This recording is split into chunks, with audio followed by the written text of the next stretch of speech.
menyalahkan, apalagi mengkafir-kafirkan orang. Nah, ini hadisnya. Al-imanu bid'atun wa sittuna syu'bah. Iman itu ada 60-an lebih cabangnya. Fa afdaluha syahadatu an la ilaha illallah. Yang paling afdal, yang paling tinggi itu la ilaha illallah, dan yang paling rendah adalah imatatul adza anit tariq, mengeluarkan duri dari jalanan. Jadi orang yang peduli dengan keselamatan orang saja itu tanda keimanan. Ya. Yang lihat ada duri di jalanan, jangan sampai ada orang yang tertusuk duri ini. Dia lihat ada paku berbahaya di jalanan, dia singkirkan paku tersebut agar orang tidak celaka di sana. Itu tanda keimanan kalau dia telah mengatakan la ilaha illallah. Maka tidak semudah dan segampang itu kemudian kita langsung mengkafir-kafirkan orang seperti ini. Makanya insyaallah malam ini akan saya sebutkan kepada antum lewat kitab ini. Qala ulama, maka para ulama mengatakan syabbahan Nabi sallallahu alaihi wasallam al-imana bi syajaratin dzati aqsanin wa syu'ab. Seolah-olah dalam hadis ini Nabi alaihi salatu wasallam mengumpamakan iman itu seperti sebuah pohon yang memiliki cabang-cabang dan ranting-ranting. Iman itu begitu. Jadi jangan antum lihat nanti dia salat baru beriman. Tunggu. Iman itu bercabang-cabang, sama seperti pohon.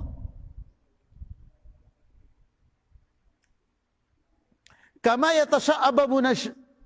yatasha'abu minasyajarati aqsanun, sebagaimana pohon itu memiliki ranting-ranting dan cabang-cabang, iman pun demikian, memiliki ranting-ranting dan cabang-cabangnya, dan cabang iman itu lebih daripada 60 seperti dalam hadis yang kami sebutkan tadi. Maka kata para ulama, la ilaha illallah syub'ah. La ilaha illallah itu adalah satu cabang. Wassalatu syu'bah. Pelaksanaan salat adalah cabang iman. Wal haya'u syu'bah. Dan malu itu juga sebagian daripada iman. Wahadzum majarrah. Dan begitu seterusnya kata para ulama. Nah, oleh karena iman ini cabangnya begitu banyak, mari kita lihat yang paling pertama kata para ulama adalah al-imanu billahi azza wa jalla. Iman yang paling nomor satu itu adalah iman kita kepada Allah Subhanahu wa taala. Ini sudah saya jelaskan pada pertemuan awal-awal pembahasan tentang tauhid. Bisa dilihat nanti dalam surah An-Nisa ayat 136. Ya ayyuhalladzina amanu aminu billah. Hai orang-orang yang beriman, berimanlah kalian kepada Allah. Ini yang pertama yang diperintahkan. Maka tidak cukup hanya dengan mengatakan saya beriman, seperti yang Allah sebutkan di surah Al-Hujurat. Wa qalatil a'rabu amanna qul lam tu'minu walakin qulu aslamna. Orang Arab Badui datang kepada Nabi mengatakan, "Ya Rasulullah, kami beriman." Maka turun ayat, "Qul lam tu'minu." Belum beriman. Walakin qulu aslamna. Bilang Islam dulu, masuk Islam dulu baru beriman. Nah, ini nih. Iman yang paling tinggi itu adalah ya ayyuhalladzina amanu aminu billah. Hai orang-orang yang beriman, berimanlah kalian kepada Allah Subhanahu wa taala. Bagaimana caranya? Yakinlah, percaya. Allah Subhanahu wa taala itu ada. Allah Subhanahu wa taala itu pencipta, pemberi rezeki, pengatur alam semesta, menyembuhkan orang sakit. Yang ketiga, beriman bahwa Allah Subhanahu wa taala itu adalah satu-satunya zat, salah satunya yang berhak untuk diibadahi atau disembah. Tidak boleh menyembah kepada selain Allah. Dan yang keempat, beriman dan percaya bahwa Allah Subhanahu wa taala itu memiliki nama-nama dan sifat-sifat yang mulia. Ini baru disebut beriman kepada Allah. Jadi 4 hal yang harus kita wujudkan. Iman kepada Allah itu pertama kita harus yakin bahwa Allah itu ada. Jangan seperti Firaun. Dan yang tidak percaya bahwa Allah itu ada itu cuma 2, Firaun dan ateis. Mereka tidak percaya bahwa Allah itu ada. Saya ciptakan aku dari api, sementara Adam engkau hanya ciptakan dari tanah. Api lebih mulia daripada tanah. Percaya iblis bahwa Allah itu ada pencipta, tapi iblis tidak jadi beriman. Maka beriman dengan Allah ini ada belum cukup. Harus percaya bahwa Allah itu pencipta.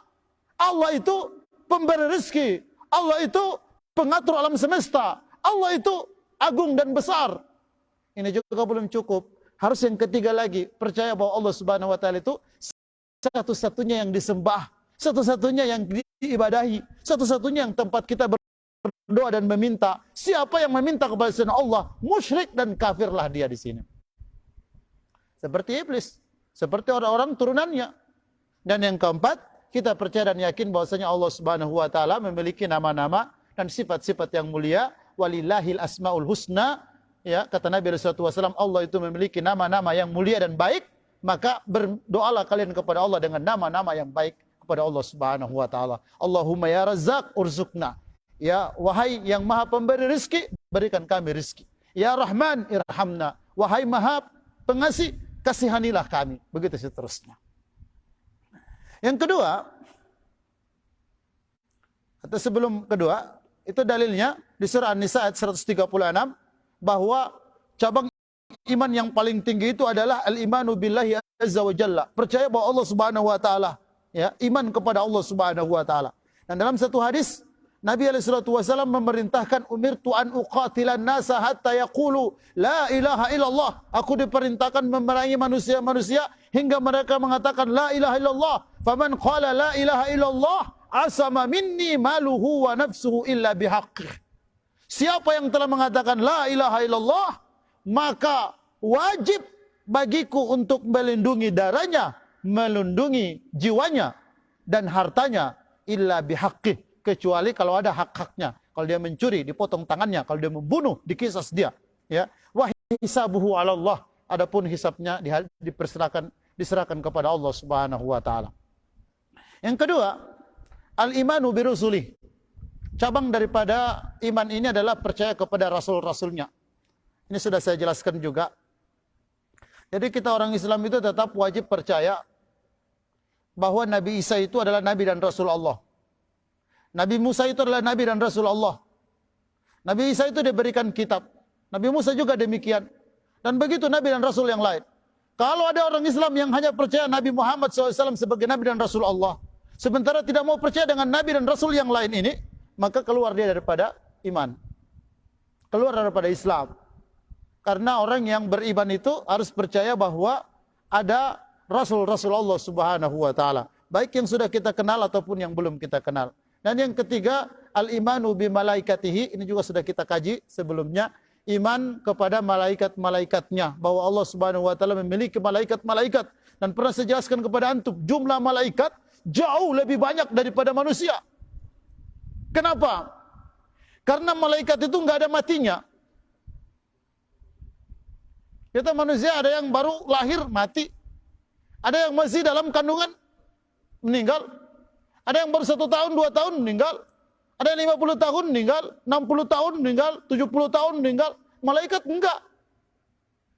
Bahkan disebutkan dalam satu hadis, setiap harinya malaikat-malaikat itu masuk ke pintu langit tidak kurang daripada 70.000 malaikat, dan tidak keluar lagi, saking banyaknya malaikat itu. Nah, sebagai orang Islam yang beriman, wajib untuk kita percaya bahwa ada namanya malaikat-malaikat Allah Subhanahu wa taala. Jumlah mereka begitu banyak. Salah satu di antara malaikat, ada malaikat yang diperintahkan untuk mengawasi kita dan mencatat seluruh perbuatan kita yang baik dan yang buruk, ya. Dan yang keempat, al-imanu bil Qur'ani wa jami'i kutubihil munazzalah.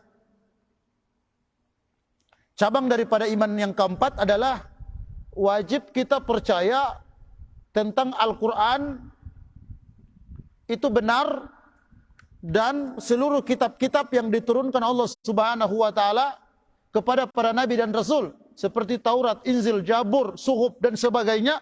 Semua kitab-kitab suci yang pernah Allah turunkan berdasarkan wahyu Al-Quran dan hadis Nabi, wajib kita percaya tentang kitab-kitab tersebut. Terlepas kitab itu sudah mereka rubah, kitab itu telah mereka modifikasi, kita tetap yakin bahwa Allah pernah menurunkan kitab suci pada Nabi dan Rasul. Ini bisa dilihat di dalam Al-Quran, wal mu'minuna kullun amana billahi wa malaikatihi wa kutubihi wa rusulih. Semua beriman kepada Allah, Rasulnya, malaikat-malaikatnya, kitab-kitabnya. Jadi kitab-kitab disebutkan dalam ayat tersebut. Kemudian yang kelima, cabang daripada keimanan yang kelima adalah al-imanu bil qadari khairihi wa syarrihi min Allah azza wa jalla. Yakin dan percaya kita atau kita wajib mengimani tentang takdir baik dan buruk datangnya dari Allah Subhanahu wa taala. Ini juga cukup banyak pendalilannya dan ini sudah kita jelaskan juga. Jadi saya tidak berpanjang lebar yang sudah pernah kita jelas. Dan yang keenam, as-sadisatu al-imanu bil yaumil akhir. Wajib juga kita percaya, cabang daripada iman yang keenam adalah percaya tentang hari akhir atau hari kiamat. Qala al-Halimi, ya, salah seorang ulama besar menyebutkan, maknahu at-tasdiqu bi anna al-ayyamid dunya akhiran wa annaha munqadiyatan. Wajib dan percaya kita bahwa hari-hari dunia ini akan ada akhirnya. Dan dunia ini akan panah, akan datang satu masa di sana akan kekal selama-lamanya. Itulah hari akhirat. Fa fil i'tirafi bi inqida'il alimi i'tirafu bi tidai idil qadimu la yufna wa la yataqaddam wa la yataghayyar. Ya, dan hari akhir tidak akan pernah binasa, tidak akan pernah hancur dan begitu selama-lamanya. Makanya di Al-Qur'an disebutkan khalidina fiha abada. Kekallah mereka selama-lamanya di sana. Nauzubillah kalau kita kekal di neraka, kalau kekal dalam surga, subhanallah, itulah ya harapan dan cita-cita agung dan mulia kita adalah khalidina fiha abada, kekal selama-lamanya di akhirat, yaitu di dalam surga Allah Subhanahu wa taala. Nah, yang ketujuh, cabang daripada iman ini adalah al-imanu bil ba'si. Wajib kita percaya, wajib kita imani tentang hari kebangkitan. Bahwa satu saat nanti seluruh manusia-manusia yang Allah Subhanahu wa taala pernah ciptakan di muka bumi ini, sejak zaman Nabi Adam alaihissalam sampai manusia terakhir kali wafat di muka bumi ini, akan datang saatnya Allah Subhanahu wa taala bangkitkan semua dan dikumpulkan di satu tempat namanya padang mahsyar. Ini dalam bahasa Arab disebut dengan al-imanu bil ba'si. Percaya tentang hari kebangkitan. Bisa nanti dilihat dalam Al-Qur'an surah At-Taghabun ayat 7. Za'amal ladzina kafaru an lan yub'atsu. Orang-orang kafir mengklaim bahwa mereka tidak akan dibangkitkan. Qul bala wa rabbi. Katakanlah wahai orang kafir, pasti kalian akan dibangkitkan. La tub'atsunna summa latunabba'unna bima amiltum. Kalian pasti akan dibangkitkan dan kalian pasti akan dimintakan pertanggungjawaban apa yang telah kalian lakukan waktu hidup.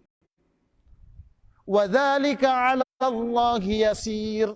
Dan bagi Allah hal yang begitu sangatlah mudah dan gampang. Jadi orang kafir enggak percaya bahwa mereka dibangkitkan, makanya semau-maunya dia berbuat. Enggak takutlah dia dengan dosa. Nah itu di surah At-Taghabun ayat 7.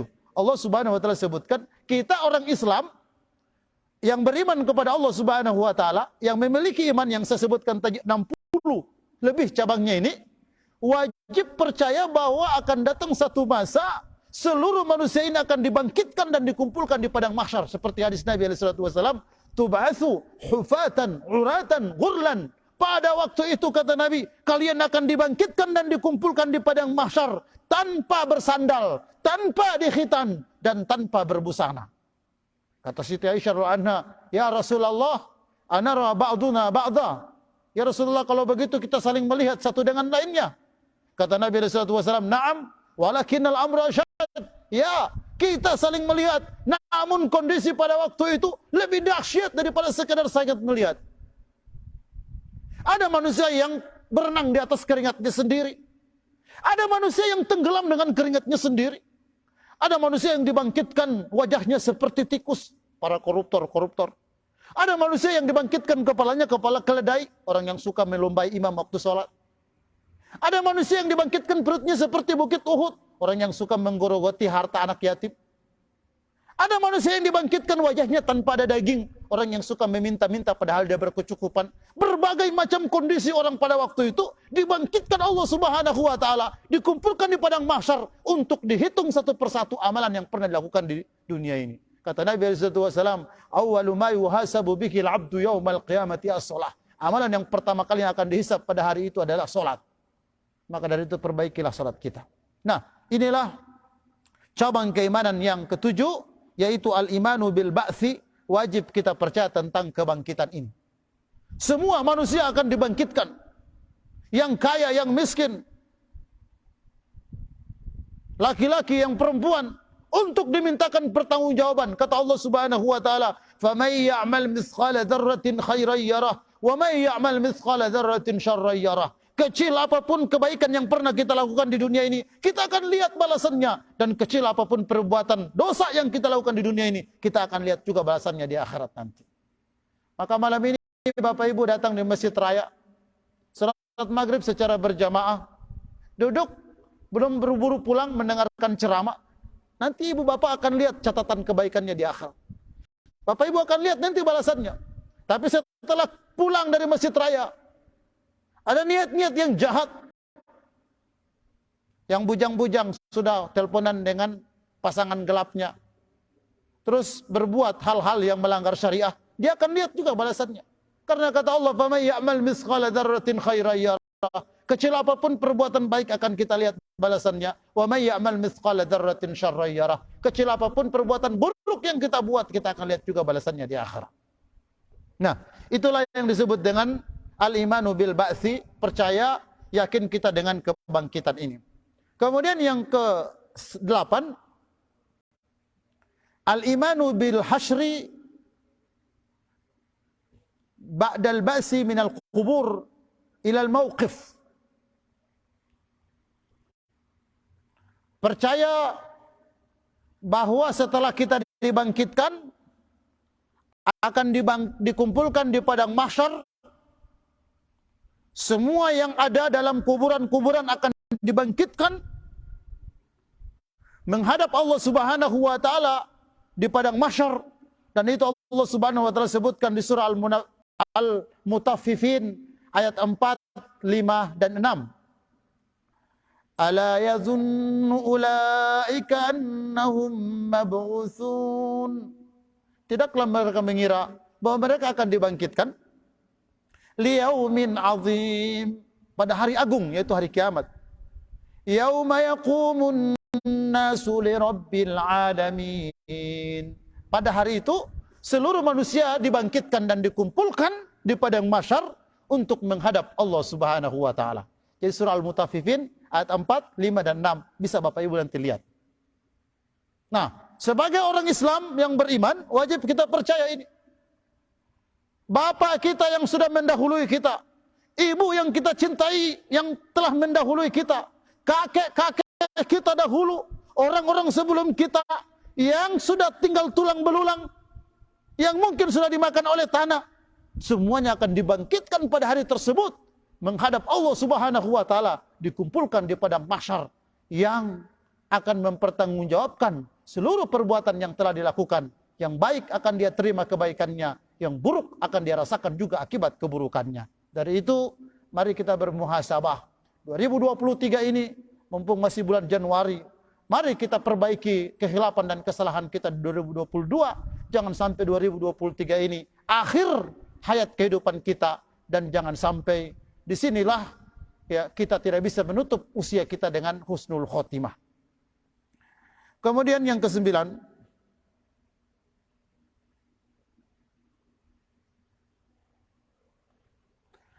al-imanu bi anna daral mu'minina al-jannah wa daral kafirina an-nar. Cabang keimanan yang ke-9 adalah percaya bahwa tempat kembalinya orang-orang yang beriman itu adalah surga, dan tempat kembalinya orang-orang kafir adalah neraka. Ya. Jangan ragu. Orang kafir itu betul semua masuk neraka. Ya, begitu.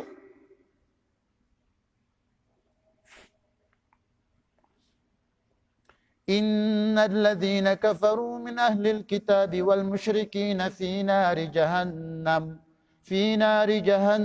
khalidina fiha.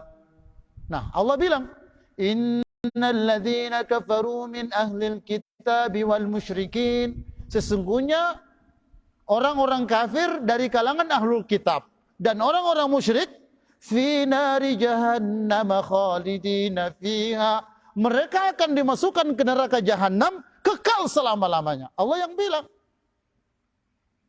Maka orang Islam yang beriman kepada Allah Subhanahu wa taala, berakidah ahli sunnah wal jamaah, cabang keimanan yang ke-9, al-imanu bi anna daral mu'minin al-jannah. Percaya dan yakin kita bahwa tempat kembalinya orang beriman adalah surga, wa daral kafirin nar, dan tempat kembalinya orang-orang kafir adalah neraka. Maka jadilah orang yang beriman. Jangan jadi orang kafir. Ada orang takut mengkaji tauhid ini, nanti kan Ustadz mau kaji tentang kafir-kafir. Nanti orang ini masuk kafir. Enggak. Kita kaji tentang kekafiran supaya kita tahu ini perbuatan menghantar kepada kafir. Janganlah kita mendekati perbuatan tersebut. Kita kaji tentang keimanan supaya kita jadi orang yang beriman. Mari kita dekat-dekat orang beriman supaya masuk kepada golongan orang yang beriman. Nah ini nih. Karena apa? Cabang keimanan yang ke-9 itu menurut akidah Ahlussunnah wal Jamaah, wajib kita percaya tempat kembali orang yang beriman adalah surga dan tempat kembali orang kafir adalah neraka. Cuma jangan kemudian mengklaim, oh Anda beriman, oh Anda kafir. Jangan. Ya. Kita hanya berusaha mencari tahu apa itu iman dan kita amalkan, kita jadi orang beriman. Dan kita mencari tahu apa itu kafir, menjauhi kekafiran. Gitu. Jangan klaim orang kafir. Oh Anda ini kafir ya. Jangan. Ya, karena disebutkan dalam satu hadis, barang siapa yang mengatakan kepada saudaranya, wahai kafir, maka dia telah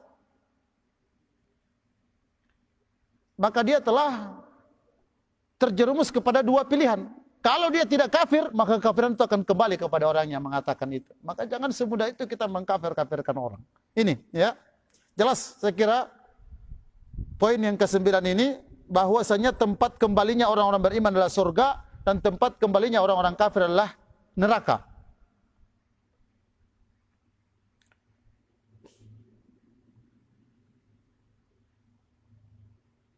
Dalam satu hadis disebutkan oleh Nabi sallallahu alaihi wasallam, "Idza mata ahadukum urida alaihi maq'aduhu bil ghadati wal ashi." Kata Nabi, pada waktu seseorang itu hendak dicabut nyawanya, sakaratul maut. Ini dengar baik-baik Bapak Ibu sekalian. Pada waktu seseorang itu hendak dicabut nyawanya, urida alaihi maq'aduhu bil ghadati wal ashi. Diperlihatkan di hadapan matanya tentang tempat kembalinya. Idza kana min ahlil jannah fa min ahlil jannah. Kalau dia nanti tempat kembalinya surga, maka akan diperlihatkan kepada dia surga. Wa in kana min ahlin nar fa min ahlin nar. Namun kalau dia adalah ahli neraka, akan diperlihatkan kepada dia neraka. Makanya orang sakaratul maut itu matanya melotot, terbuka, tidak berkedip lagi. Karena pada waktu itu sedang diperlihatkan kepada dia tentang tempat kembali orang ini. Apakah surga atau neraka? Wallahu a'lam. Ini hadisnya. Ya. Jadi pada waktu seseorang itu mau dicabut nyawanya, Bapak Ibu sekalian, dia terbuka matanya dan melihat. Orang ajak ngomong, nggak nyambung. Terang bimbing, la ilaha illallah. Dia cuma diam. Matanya melihat, melotot. Karena kata Nabi sedang diperlihatkan kepada dia tempat kembalinya. Padahal kata Nabi SAW, man akhiru kalamihi la ilaha illallah dakhalal jannah. Siapa akhir kalimatnya di dunia ini, la ilaha illallah, dijamin bagi dia surga. Maka dari itu kita disunahkan untuk mentalkin mayat. Artinya membimbing orang sedang sakaratul maut dengan kalimat la ilaha illallah. Pada waktu orang sedang sakaratul maut, marilah kita bimbing dia. La ilaha illallah. Siapa tahu dia bisa bilang la ilaha illallah. Habis meninggal, itu tanda husnul khotimah. Surga tempatnya Bapak Ibu sekalian. Tapi tidak semudah itu orang bisa mengatakan kalimat itu. Jangan kemudian kita mengklaim, sudah jauh kita sholat, sudah jauh kita beramal soleh. Nanti kalau kita sakaratul maut, tolong bimbing ya. La ilaha illallah. Supaya Ustaz bilang, siapa akhir kalimatnya la ilaha illallah di dunia ini, dijamin bagi dia surga. Belum tentu kalau Tuhan bisa bilang. Ya, ini. Ya. Kemudian,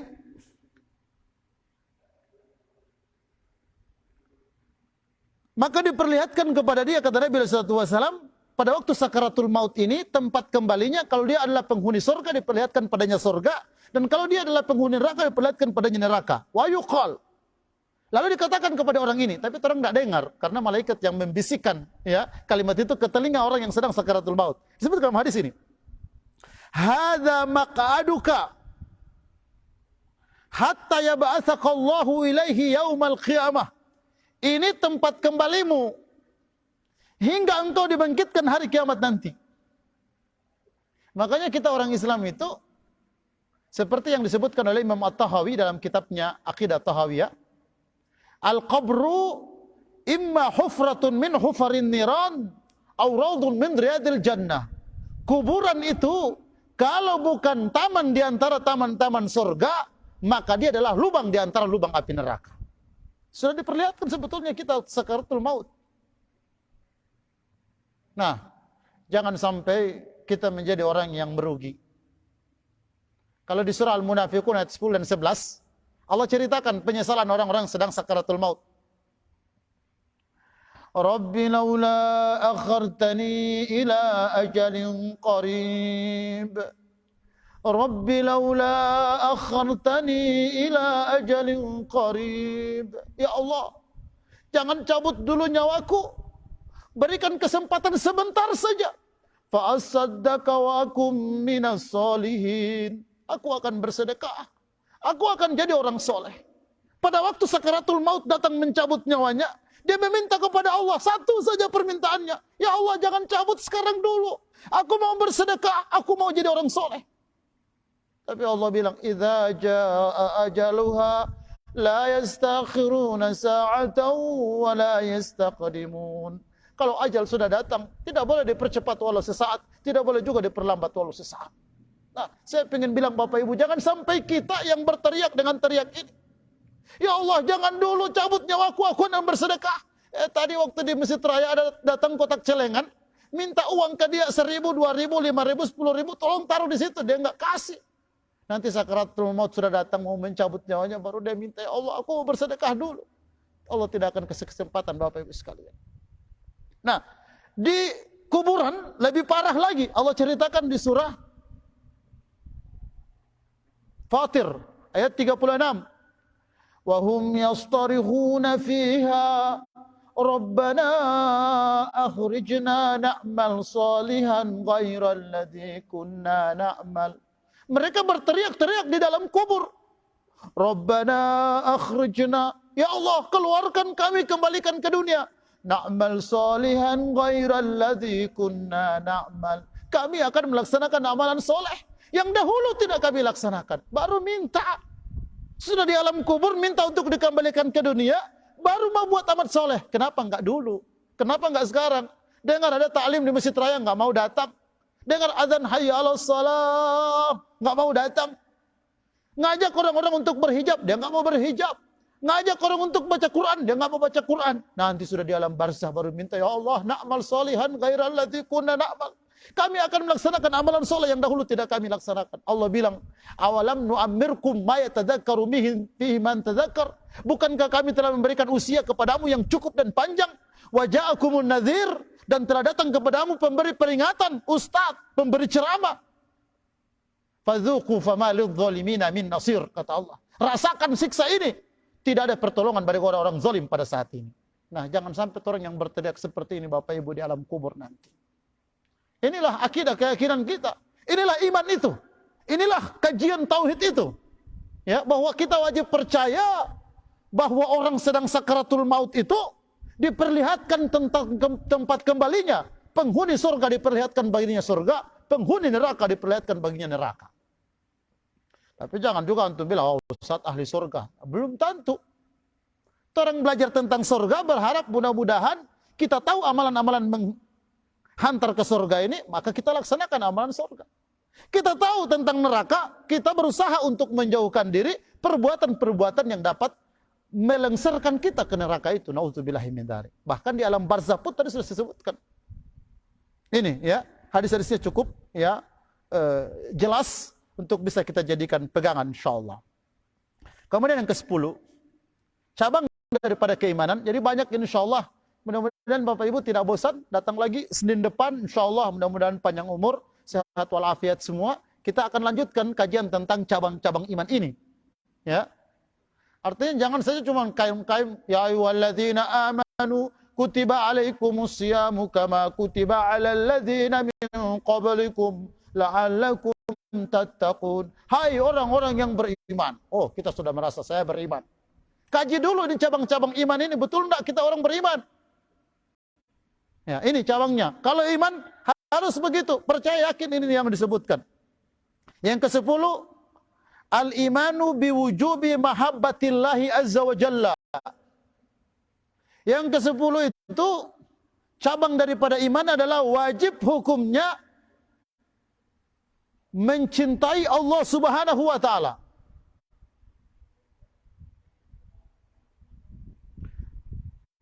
Sebagaimana ibu cinta kepada suami, sebagaimana ibu cinta kepada anak, cucu, maka cinta itu ada dalam hati kita. Cinta yang nomor satu sebagai orang yang beriman adalah cinta kepada Allah Subhanahu wa taala. Wajib itu. Bisa dilihat di surah Al-Baqarah ayat 165. Wa minan nasi man yattakhidhu min dunillahi andada. Di antara manusia itu, kata Allah, ada yang menjadikan tandingan-tandingan cinta mereka kepada selain Allah. Dia lebih cinta kepada istrinya, dia lebih cinta kepada suaminya, dia lebih cinta kepada anak-anaknya, dia lebih cinta kepada harta dan perhiasannya, dia lebih cinta kepada kendaraannya, kepada rumahnya. Nah ini, Allah bilang, wa minan nasi man yattakhidhu min dunillahi andada. Di antara manusia itu ada orang yang mendatangkan tandingan-tandingan cinta mereka kepada Allah. Yuhibbunaka hubbillah. Mereka mencintai tandingan-tandingan ini sama dengan cintanya kepada Allah. Walladzina amanu ashaddu hubban lillah. Dan orang-orang yang beriman itu mereka lebih cinta kepada Allah Subhanahu wa taala. Nah ini, jadi orang yang beriman itu Pak, dia cinta juga kepada istri. Kita nggak boleh pungkiri itu, ya. Nggak mungkin antum nggak cinta sama istri, kan gitu ya. Dia cinta kepada anak, dia cinta kepada harta, cinta kepada kendaraannya. Tapi jangan sampai Allah menjadi nomor 2, nomor 3 daripada cinta kepada hal-hal ini. Tidak boleh. Harus Allah lebih nomor 1 cinta kita kepada yang semua ini. Maka kalau istri bilang, Pak, di pasar bersihati dulu, ada ikan ini. Allahu Akbar, Allahu Akbar. Iya, dan maghrib. Anak mau maghrib dulu. Ah, itu mendahulukan cinta kepada Allah. Nanti habis maghrib baru anak ke bersihati. Itu, ya. Mendahulukan cinta kepada Allah Subhanahu wa taala. Jangan seperti yang tadi ayat yang saya bacakan. Ada di kalangan manusia mendatangkan tandingan-tandingan cinta mereka kepada Allah. Ada cinta kepada jimat, karena jimat ini bisa mendatangkan manfaat, bisa menolak mudarat. Ada cinta kepada benda-benda yang dianggap sakti. Benda-benda ini bisa membantu dia, bisa mensaktikan dia. Nah, ini tandingan-tandingan ini disebut dengan musyrik. Ada orang saking cintanya kepada pacarnya, ini yang pacaran ini. Pacarnya bilang, potong kok itu jenggot. Saingan ada jenggot. Dia potong jenggotnya. Nah, ini bahaya ini. Ya. Padahal kata Nabi SAW, khaliful yahud, aful liha, wa qasus syawarib. Kalau antum cinta kepada Rasulullah, cinta kita nomor 2 setelah Allah adalah Rasulullah. Kata Nabi, selisih orang Yahudi, ya, potonglah kumismu dan pelihara jenggotmu. Ya, nah, bahaya ini. Itu hal yang kecil mungkin. Atau ada orang yang pacaran, sementara ngobrol dengan pacarnya, azan. Sayang, saya mau sholat dulu ya. Udah nanti aja. Ya. Tanggung ini, sudah mau hujan nanti. Akhirnya dia nggak pergi sholat karena dilarang sama pacarnya. Nauzubillah, sudah pacarannya haram, sudah membuat ketaatan juga dilarang, bertubi-tubi, berlipat-lipat dosa orang ini. Nauzubillahi min dzalik. Nah, jangan sampai ya kita terlibat ya dalam hal-hal seperti ini. Tentu ini bagi anak-anak muda. Baik kita yang sudah punya istri, sudah punya suami, jangan sampai Istri memerintahkan kita untuk berbuat kemaksiatan, lalu kita pun taat sama istri. Suami memerintahkan kita untuk berbuat dosa, kita pun taat kepada suami. Jangan. Kita harus dahulukan cinta kepada Allah Subhanahu wa taala. Apa yang Allah perintahkan kepada kita, maka itu yang harus kita dahulukan. Ini, ya. Disebutkan dalam satu hadis, salasun man kunna fihi wajada halawatul iman. Ada 3 bila dimiliki seseorang, maka dia akan merasakan kelezatan iman. An yakuna Allahu wa rasuluhu ahabba ilaihi mimma siwahuma. Yang pertama, dia lebih mencintai Allah dan Rasulnya melebihi cintanya dari segala makhluk dan benda yang ada di muka bumi ini. Yang kedua, an yuhibbal mar'a la yuhibbuhu illa lillah. Dia mencintai seseorang, tidak mencintai orang itu kecuali karena Allah. Nah, itu. Jadi kalau orang berteman, cinta sama teman ini karena teman itu taat kepada Allah. Dia rajin ikut talim, dia rajin baca Quran, dia enggak suka ngajak dosa. Dia selalu bersabar. Saya cinta dengan dia karena Allah Subhanahu wa taala. Saya menikah dengan akhwat ini, saya menikah dengan perempuan ini karena dia adalah perempuan yang solehah. Kalau dia adalah perempuan yang taat kepada Allah, dia adalah perempuan yang senantiasa menjaga ibadah kepada Allah. Menikahi perempuan karena Allah, Masya Allah, luar biasa. Wajada bihinna halawatul iman. Dia pasti akan merasakan kelezatan iman. Nah, ini anak-anak muda. Antum yang belum menikah, usahakan target pertama yang mendorong dan memotivasi kita untuk mengkhitbah atau melamar seorang akhwat, seorang perempuan adalah karena Allah. Karena kalau itu target pertama, wajada bihinna halawatul iman, kata Nabi. Pasti antum akan merasakan kelezatan iman. Tapi kalau target utamanya, oh karena perempuan ini kaya, Manado ini punya dia, kalau saya nikah dengan dia, oh saya akan jadi orang kaya nanti. Nah, cuman kaya yang antum dapatkan. Atau karena dia orang bangsawan, masih keturunan Pak Gubernur, atau Pak Wali Kota, atau siapalah bangsawan di sini. Nah, hanya itu yang dia dapatkan. Atau karena kecantikannya, saya nikah dengan dia karena dia perempuan yang paling cantik yang pernah kujumpai di muka bumi ini selama aku hidup. Nah, cuma itu yang antum dapat. Setelah punya anak 1, 2, 3, mulai berubah kecantikannya. Padahal kalau dia nggak tahu urus diri, badannya mulai besar, ya, kecantikannya mulai berkurang, ya, kulitnya mulai keriput. Nah, berkuranglah kecantikannya, antum mulai melirik yang cantik-cantik yang lain lagi. Nah, sehingga wajada bihinna halawatul iman antum tidak dapatkan. Maka ini yang kedua. Kata Nabi sallallahu alaihi wasallam, 3 hal bila dimiliki seseorang dia akan merasakan lezatnya iman itu. Allah dan Rasulnya yang paling dicintai dari segala makhluk yang ada di muka bumi ini. Dan yang kedua, dia mencintai seseorang karena Allah Subhanahu wa taala. Dan yang ketiga, an yakraha an yauda fil kufri kama yakraha an tuqada lahu narun fayuqdhafa fiha. Dia membenci untuk kembali kepada perbuatan dosa dan maksiat, kekufuran. Sebagaimana dia benci yang tadinya pernah dimasukkan ke neraka, kemudian diangkat ke surga, lalu mau dikembalikan lagi ke neraka. Dia benci, dia enggak mau lagi karena dia tahu siksa itu. Maka orang yang pernah bertobat, bencilah tentang dosa yang pernah kita lalui. Dulu belum tahu, belum dengar-dengar nasihat, masih pacaran. Setelah dengar nasihat dari Ustadz, sudah mau pacaran. Udah, bertobat, nggak usah lagi pacaran. Jangan cuman karena dulu. Setelah ternyata dapat WhatsApp lagi, dapat teleponan lagi, dapat postingan begini lagi, ya dia like, ya, atau dia komen, kemudian balas komen lagi, lalu minta japri, akhirnya berhubungan kembali. Nauzubillahi min dzalik. Nah, dalam wajada bihinna halawatul iman, merasakan kelezatan iman itu tentang dosa yang pernah kita bertobat, tinggalkan dosa tersebut. Jangan lagi mau datang kepada dosa itu.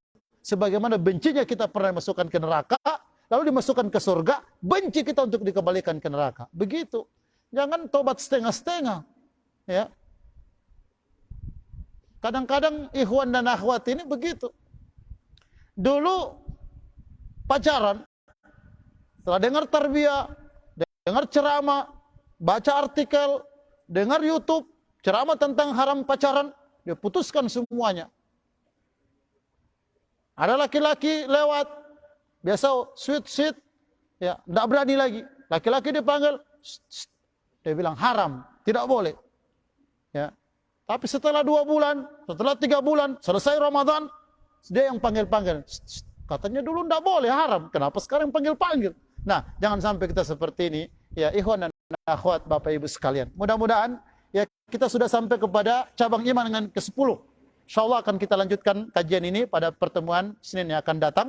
Bagi Bapak Ibu insyaAllah yang berkesempatan, mari ya datangi Masjid Raya Ahmad Yani ini pada hari Senin selesai maghrib sampai Isya kita akan mengkaji kembali kitab Akidah dan Tauhid, membahas tentang cabang-cabang iman yang sudah kita bacakan hadisnya, yang kita akan lanjutkan pada cabang ke-11 insyaAllah. Semoga berguna bermanfaat. Terima kasih atas segala perhatian. Mohon maaf atas segala khilaf dan kekurangan. Semoga Allah Subhanahu wa taala senantiasa merahmati kita semua, dan mudah-mudahan hidayah petunjuk Allah Subhanahu wa taala senantiasa dikaruniakan kepada kita, anak-anak kita, keturunan kita semua, dan mudah-mudahan begini selalu Allah pertemukan kita dalam ketaatan. Mudah-mudahan begini juga Allah akan kumpulkan kita di surga Allah Subhanahu wa taala nanti. Amin ya rabbal alamin. Terima kasih. Kita tutup dengan doa kafaratul majlis. Bismillahirrahmanirrahim. Subhanakallahumma rabbana wa bihamdika nashhadu an la ilaha illa anta nastaghfiruka wa natubu ilaik. Wa sallallahu ala nabiyyina Muhammad wa ala alihi wa sahbihi wa barik wasallam. Walhamdulillahi rabbil alamin. Wassalamu alaikum warahmatullahi wabarakatuh.